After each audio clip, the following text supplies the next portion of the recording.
call this the rest of the story from the one that I did about the full English breakfast, because it was a continuation of that trip until I got back to Bath, where my friend lives, and I was staying with him.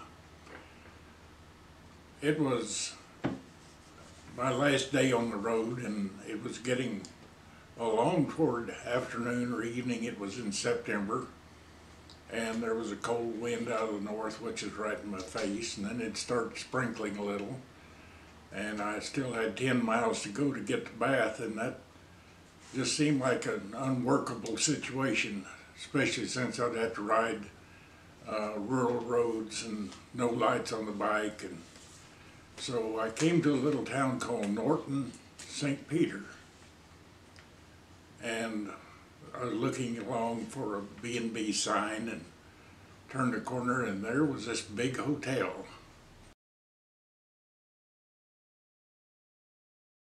Lights in the windows sure looked inviting. But I thought, well, the price of it will probably be completely out of range. But I stopped anyway and walked in and talked to the guy behind the desk, and I was pleasantly surprised.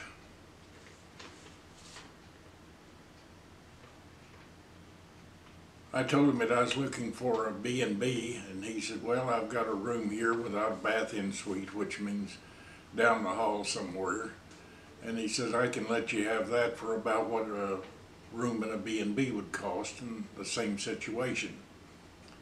So I registered for the room and was going to settle in for the night.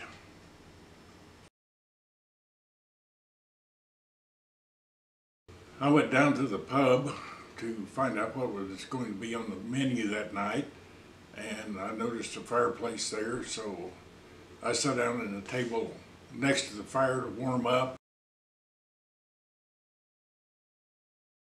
And the bartender came over, and I said, what have you got good and hot to drink?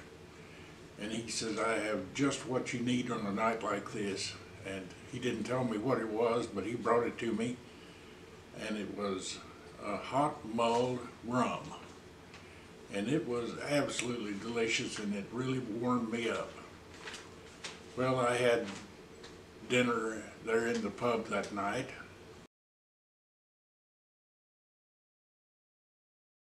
And went to bed and got up next morning and rode on into Bath.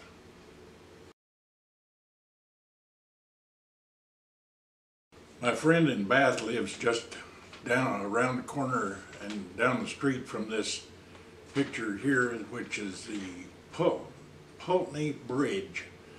It's more like a shopping mall that crosses the river, and it's got buildings, or it's got shops on both the ground level, which has a road through it, and upstairs. And he lives just about a block on down there and around the corner from that. But anyway, I told him where I'd spent the night, and he said, oh, you stayed in the place where they filmed the movie Tom Jones. And later, in looking at my photos, I found one of the pub and recognized the clock in there that was in the movie. After I got home, I rented the movie, which I hadn't seen since 1963 when it came out, and that was in 1996 when I made my trip to England. And it was even funnier the second time than it was the first. And I noticed it's now available on YouTube, several places. So if you want to see that, which is one great movie, unusual but great, it's on YouTube, and you can just simply watch it like you do any YouTube video. But that's the rest of the story about my trip to England, so subscribe if you aren't, give me a like if you liked it, and thanks for watching my videos.